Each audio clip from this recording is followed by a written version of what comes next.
It started with a smell, not perfume, not cologne, just something off, something that didn't belong in my bedroom, our bedroom. That was the first crack. The second was the sound of a crinkle beneath the trash bag as I emptied it, and the third, the one that broke me, was the sight of 6 used condoms stuffed at the bottom of the can like a dirty little secret trying to rot in silence that I was taking out the trash. That was it. It was a Wednesday night that I had just gotten home late from work, loosened my tie, and figured I'd handle the overflowing bin in the corner of our master bathroom. That little chrome can she always liked, the one with the foot pedal. That it was full, and she hated mess. That I lifted the lid. They weren't ours, let me say that again, they weren't ours. That we hadn't used protection in years, not since the first year of our marriage. We're both monogamous. That we're married. Or at least, we were. My first thought. No, this is a mistake. A bad joke, maybe even a cruel coincidence, but then reality settled in like a fever. They were used, tied, still slick with something that made my stomach turn, and there weren't 1 or 2. There were 6. That I remember standing there, holding the edge of the trash bag like it was radioactive. My fingers trembling. My chest hollowed out. My ears buzzing, like my own body was trying to protect me from the truth. The house was quiet, too quiet. She was downstairs on the couch, barefoot, reading some article on her iPad with that same emotionless face she wore when she didn't want to be disturbed. She always looked like a portrait. Still, elegant, controlled. I walked down the stairs slowly, each step felt heavier than the last. I stood in the doorway of the living room. "Hey," I said, my voice dry. She didn't look up. "I found something in the trash upstairs." Now she looked up. "What kind of something?" "6 condoms." Her eyes locked with mine. I swear, for a fraction of a second, something flickered, but then her face reset, smooth as glass. "I don't know what you're talking about." I just stared at her. I wanted to scream. To demand. To drag her by the wrist and make her look. "You think I wouldn't notice that?"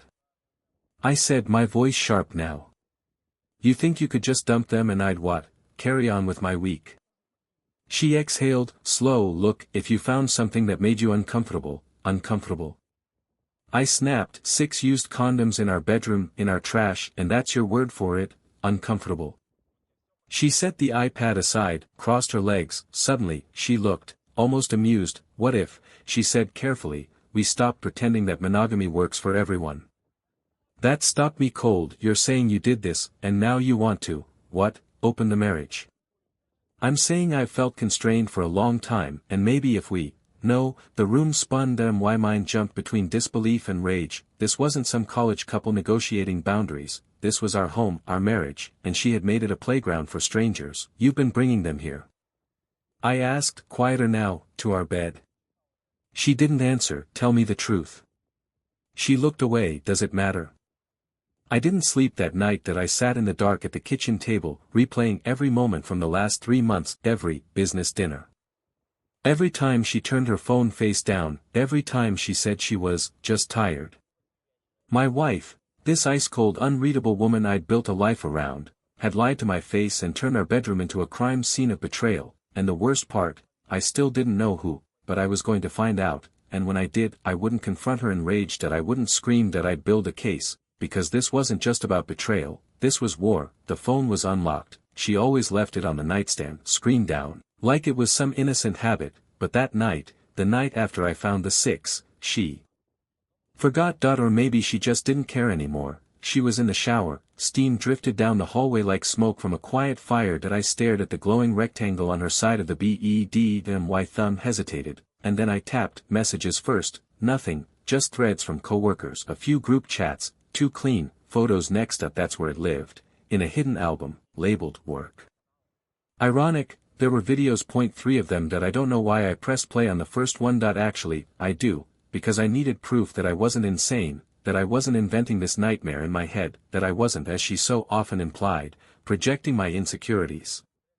The screen filled with our bedroom, our headboard, our sheets, and her, not just her, with a man I'd never seen, muscular, confident, smug. Even that he laughed at one point, laughed, like he owned the place, and she was smiling, not nervous, not guilty, smiling, like this was a routine. And the worst part wasn't the it was how comfortable she was, like this wasn't the first time.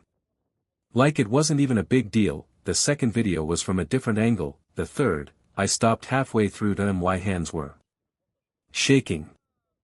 I locked the screen, set the phone down on the comforter like it was a ticking bomb, and just sat on the edge of the bed. The sound of the shower stopped that I couldn't move. Couldn't think that I just waited. She walked out in her robe, drying her hair, humming like she had just spent the evening at a spa. When she saw my face, her humming stopped.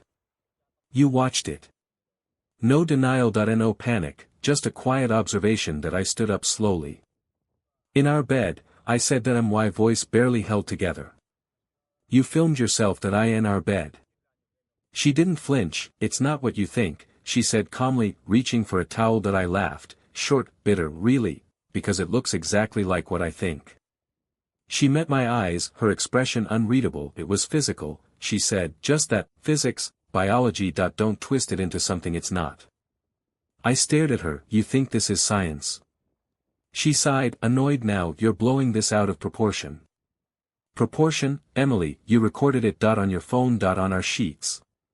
She crossed her arms. You're predictable, she said, like it was a diagnosis. You're the same guy every day, same work shirt, same jokes, same coffee mug since college.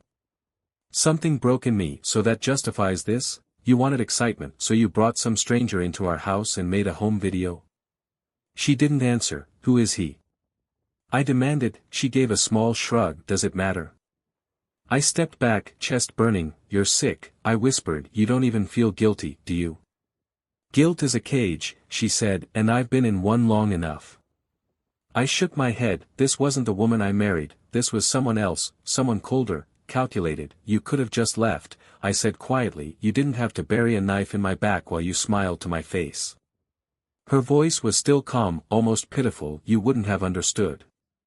No, I wouldn't have. Because I didn't grow up lying to people. That I didn't make games out of intimacy. That I didn't destroy lives because I got bored. That I grabbed my coat and stepped outside into the night air. That I didn't drive. That I just walked, past the neighbors' quiet houses, past the blinking streetlights, past the point where anger gave way to something deeper, something hollow. She wasn't crying. That I was, but not for her. For the years I'd wasted building a life with a stranger who filmed her betrayal like it was a performance, and for the first time, I realized, this wasn't a moment of madness, this was war by design. That I didn't go home that night. Didn't even think about it. That I slept in my car behind the Shell station on Fairview, woke up stiff, angry, and not entirely sure how long I'd been out. The sun was already punching through the windshield by the time I sat up. My phone buzzed twice, both messages from Emily. You need to come back. That we need to talk. This silence won't fix anything. Fix, that word again, like this was a leaky faucet. That I needed coffee, strong, black, and quiet. So I headed for Mill and Maple, that local cafe she always said was too bitter and too loud. I liked it for exactly those reasons. The place was half empty, the barista knew me, nodded as I ordered and didn't ask questions. That's why I liked him. No small talk. That I took my mug and slid into the booth near the back, facing the window. That's when I saw him. I didn't know it was him at first, just a guy in a leather jacket ordering a chai and smiling like he owned the place, tall, fit, probably mid-30s. Confident in that quiet way that doesn't need a stage. And then he turned, and my stomach dropped. It was him, the man from the video, the one who laughed in my bed, the one who smiled like he belonged. He didn't see me at first, sat 3 tables down and started scrolling his phone like any other arrogant morning commuter. I stood up, walked over. Josh, right? His head snapped up, confused, then cautious. Yeah. I'm Emily's husband. A pause. That's when I saw it, just the flicker of panic in his eyes. That he knew. Oh, he said, look, man, I didn't know she was married. Bull. I tilted my head. That right? Yeah, he said quickly. She told me she was single, said she lived alone. I pulled out a chair and sat across from him, calm, steady. You tied 6 off in my trash can, I said, in my house. My bedroom, but sure, let's go with you. Didn't know. His jaw clenched. I'm just saying what she told me. She also tell you to look right into her phone camera while you smiled for the shot? Was that part of the act? He didn't answer. She told me your name, I said you were a personal trainer she met at the gym, said it didn't mean anything. He shifted in his seat. Look, whatever's going on between you two, I'm not trying to be in the middle of it. You're already in the middle, you were on top, remember? His face hardened. All right, man. I don't owe you anything. That's when it hit me, the smirk, the confidence, the lack of panic. That he wasn't some random idiot she seduced. That he was in on it, let me guess, I said, she told you I was some predictable, boring husband who wouldn't notice, gave you the whole, emotionally unavailable, routine. Told you I deserved it, right? Silence, then he shrugged. She's not who you think she is, he said. That I leaned closer. Oh, I know exactly who she is now. His eyes narrowed, trying to read me. What do you want? I smiled, but it didn't reach my eyes. Nothing, yet. I stood up. That he called after me, you can't blame me for what she did. I didn't turn around. She didn't do it alone. I walked out into the morning air, feeling something click inside me. This wasn't a love triangle, this was a con. She wasn't desperate, she wasn't confused, she was organized, she had the camera ready, she had the lies rehearsed, she picked someone who could play the part, and she thought I'd just break down quietly and fade away. She didn't know me at all. That I went back to the car and opened a new note on my phone. Evidence, Phase 1. I typed his name, Josh Moretti, then, video footage, false claims, manipulation. This wasn't grief anymore. It was intel. It was 1:17 a.m. I hadn't been sleeping much, not since the cafe, since Josh, since I realized my wife wasn't just unfaithful, she was strategic. The lights were off. That I was sitting at the dining room table, staring at the grain of the wood like it could offer answers. The house was silent, too silent, like it was holding its breath. Then came the knock. 3 sharp raps, not frantic, not hesitant. Police. That I opened the door to find a tall man in plain clothes, early 50s, maybe. His badge flashed in the porch light. Mr. Carter, he asked. That I nodded. Detective Nolan. That I need to ask you a few questions. Mind if I come in? I hesitated, then stepped aside. That he sat without being asked, scanned the room like he was already piecing a story together from furniture and dust. This about Emily? I asked, already knowing the answer. That he didn't blink. It's about a man named Josh Moretti. I sat across from him, my chest tightening. What did he do? Nolan pulled out a small notebook. We've got multiple complaints: blackmail, coercion, illegal recordings, extortion. That he films people, then demands payment to keep it quiet. Or worse, uses it to control them. I clenched my jaw. And my wife? He looked at me carefully. We're trying to determine how involved she is. That we believe she's not just a participant, she may be complicit. I felt my stomach twist. I have something you'll want to see, I said. That I got up, walked to the kitchen drawer, and retrieved the USB I'd loaded the videos onto, handed it to him without flinching. It's all there, I said. She recorded them herself. That I in our bedroom. No sign of pressure, she was enjoying it. He pocketed it. Thank you. Are you charging her? Not yet, he said, but if she helped him set up these recordings, especially if there's a pattern, we'll need more. A pattern? When he left, I didn't go to bed. That I sat in her home office, untouched since she'd gone to stay with a friend, for space. Her MacBook was still on the desk. No password on the lid, just a fingerprint reader, and her fingerprint was already there. The screen lit up, files, dozens of folders, each one neatly named. Mark San Diego, Eric Conference, Tom Golf, Aaron, DC trip. Each folder had videos, screenshots, voice memos, some with bank account info, others with full contact sheets, company positions, even spouses' names. That I clicked through one, then another. One man, naked, pleading, another, pacing shirtless, reading off a screen like he'd been coached. That a third was just sobbing. Emails followed, some threatening, others calculating, not cheating, exploitation, not passion. That a business model. That I staggered back from the desk. My wife wasn't just a liar, she was a predator. That I stood in the center of that room and stared at the machine still glowing with her crimes. That I felt like I was on a boat that had just capsized and I was watching the last of the surface disappear. She didn't just betray me. She built her own blackmail empire, and I was just another asset, another disguise, the safe, stable husband, who made her look clean. And all that time, she was recording the fall of other men, over and over, with Josh, with others. God knows how many. That I reached for my phone, opened my note file again. Evidence, Phase 2, USB given to police. Emily's laptop, 24 folders, confirmed blackmail, password equals her fingerprint, easy access chain, cross-reference file names with known aliases. Then I typed. This was never about love. It was never even about betrayal. It was a system. I was back at the house when the doorbell rang again, mid-morning this time, quiet outside, sun too bright for the mood that had settled over everything since I opened that laptop. This time it wasn't a detective. It was a man in a charcoal suit with a look that said he hadn't slept right in weeks, graying at the temples, expensive watch, loose tie. A man used to control, now clearly stripped of it. Mark, San Diego, he said before I could even ask, from the folder. He knew, which meant, I wasn't the only one combing through this. You'd better come in. I said that we sat at the table, the same table where Emily once placed birthday candles and laughed like she believed in marriage. He didn't touch his coffee. She got me 6 months ago, he said. Trade conference that I was dumb. She was smart, charming, smarter than she looked. I said nothing. She filmed me, sent me a clip with a note, $50,000, or it's going to your board and your wife. And you paid? Twice. Then I stopped. That's when the threats escalated. He rubbed his jaw, until I saw her name come up on a local police watch list. That's how I found you. I leaned forward. I've got the videos, her laptop, messages, even gave some to a detective already. Mark gave a grim nod. We take her down together.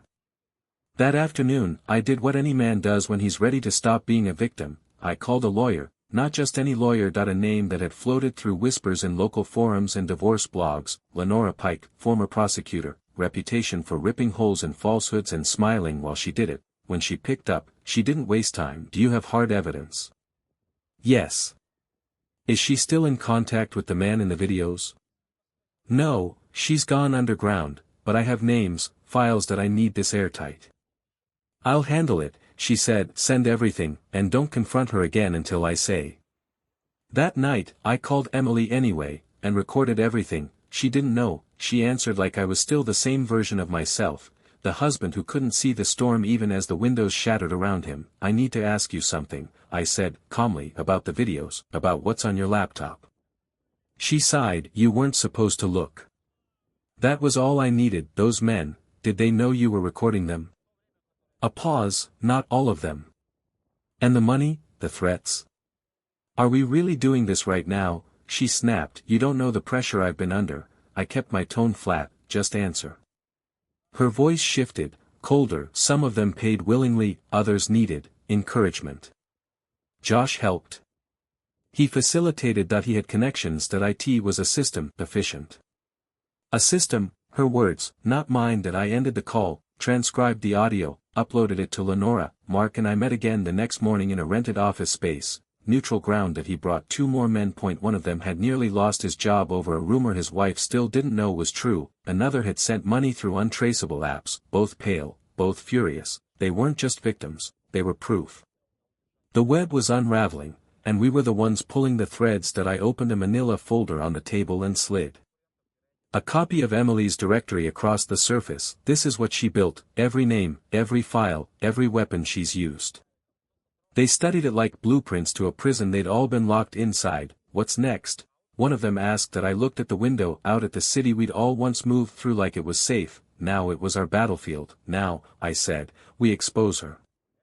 Emily always underestimated silence. She mistook it for weakness. So when the divorce petition landed on her desk, along with a freeze on our joint accounts and a formal letter from Detective Nolan requesting her presence, she did what manipulators always do when the mirror finally turns on them. She exploded. The first call came at 7:43 a.m. block number, straight to voicemail.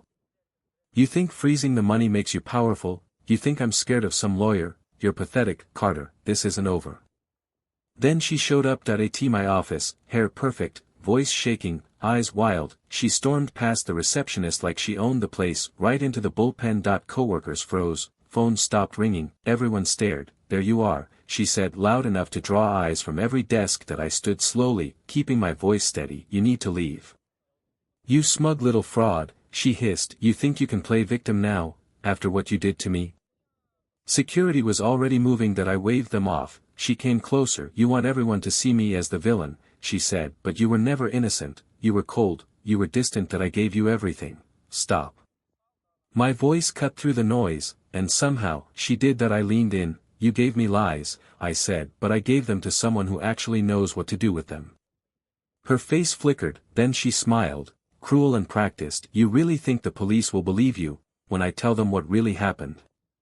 That afternoon, they showed up. 2 uniformed officers. A search warrant in hand, not for her, for me. She'd filed a report, said I'd threatened her, said she feared for her safety, claimed I had violent tendencies, and that I'd been tracking her movements, twisting my investigation into a weapon against me. I stood aside as they searched the house, polite, cooperating, quiet that I let them find the evidence. Because I'd already prepared it, labeled, organized, dated, the detectives left with a flash drive, a written statement and a contact number for Lenora Pike, who had already filed a countermotion to suppress any false claims that she'd seen women like Emily before, charming manipulators who cried on cue, "She's desperate now," Lenora told me over the phone. Cornered animals bite, but that's when they're easiest to trap. At 3:12 p.m., I received a message from Mark. She called me, tried to guilt me into dropping my statement, said she'd destroy you if I didn't, that I sent it straight to Nolan.at 6:41 p.m. I uploaded a new folder to the shared drive with the team, evidence of her attempted smear campaign, including audio of her threatening to flip the story, and accuse me of abuse if I didn't drop the divorce. At 9:00 p.m., I sat in the dark with a bourbon I didn't really taste and let myself feel the weight of it all. Not sadness, not rage anymore, just a quiet determination. She was unraveling, everything she'd built, the deception, the persona, the leverage, was crumbling under the one thing she never expected, a man who didn't break. It was Detective Nolan again. This time, he didn't come to the house that he called, "Mr. Carter," he said, his voice rougher than usual. "We've got a situation." I stood in the kitchen, phone to my ear, morning sun slicing across the countertop like a scalpel. "Go ahead," I said. "We found Emily's car." Silence. That I didn't speak, that I just waited. It was abandoned on a back road just outside Henderson County. Driver's side door open, purse still inside, cell phone powered off in the glove box. No signs of a struggle, but no sign of her either. I pressed a hand against the counter. "Do you think she ran?"